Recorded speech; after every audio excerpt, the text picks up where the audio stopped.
Maybe it's a different one. Better not be the publicist. No, it's her. Yeah, that's her, with the gold. I gotta use some Tic Tacs just in case I start kissing her. You know, I'm automatically attracted to beautiful. I just start kissing them. It's like a magnet. You just like, I don't even wait. And when you're a star, they let you do it. You can do anything. Whatever you want. Grab them by the pussy. You can do anything. Look at those legs. All I can see is the legs. No, it looks good. Come on, shorty. Oh, nice legs, huh?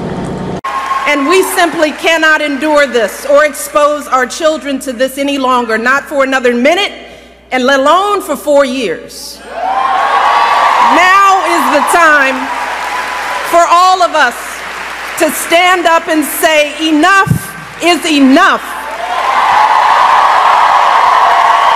This has got to stop right now. Because consider this. If all of this is painful to us as grown women, what do you think this is doing to our children? What messages are our little girls hearing about who they should look like, how they should act? What lessons are they learning about their value as professionals, as human beings, about their dreams and aspirations? And how is this affecting men and boys in this country? Because I can tell you that the men in my life do not talk about women like this, and I know that my family is not unusual.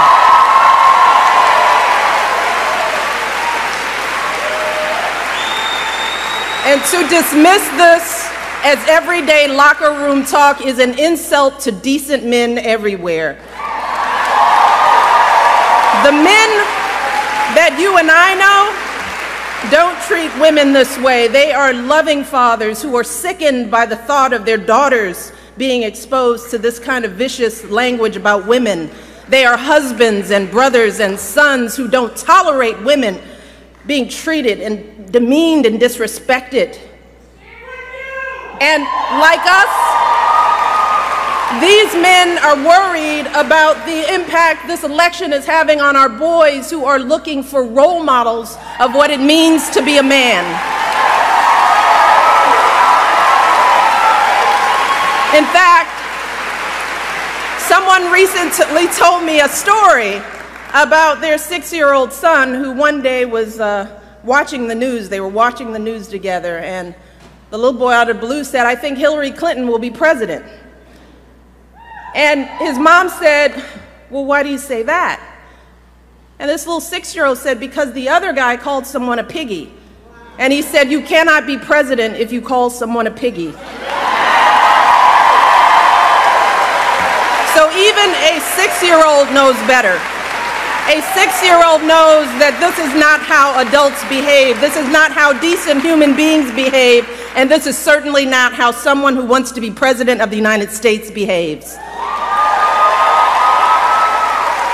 Because let's be very clear, strong men, men who are truly role models, don't need to put down women to make themselves feel powerful. People who are truly strong lift others up. People who are truly powerful bring others together. And that is what we need in our next president. We need someone who is a uniting force in this country. We need someone who will heal the wounds that divide us. Someone who truly cares about us and our children. Someone with strength and compassion to lead this country forward. And let me tell you, I'm here today because I believe with all of my heart that Hillary Clinton will be that president.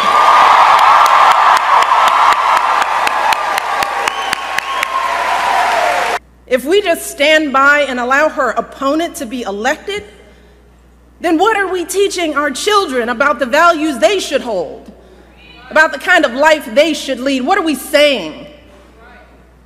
In our hearts, we all know that if we let Hillary's opponent win this election, then we are sending a clear message to our kids that everything they're seeing and hearing is perfectly okay. We are validating it. We are endorsing it. We're telling our sons that it's okay to humiliate women. We're telling our daughters that this is how they deserve to be treated. We're telling all our kids that bigotry and bullying are perfectly acceptable in the leader of their country. Is that what we want for our children? And remember, we won't just be setting a bad example for our kids, but for our entire world. Because for so long, America has been a model for countries across the globe, pushing them to educate their girls, insisting that they give more rights to their women.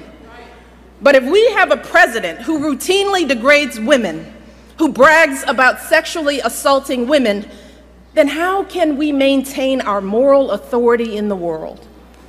How can we continue to be a beacon of freedom and justice and human dignity? Well, fortunately, New Hampshire, here's the beauty. We have everything we need to stop this madness. You see, while our mothers and grandmothers were often powerless to change their circumstances, today, we as women have all the power we need to determine the outcome of this election. We have knowledge. We have a voice. We have a vote. And on November the 8th, we as women, we as Americans, we as decent human beings can come together and declare that enough is enough. And we do not tolerate this kind of behavior in this country.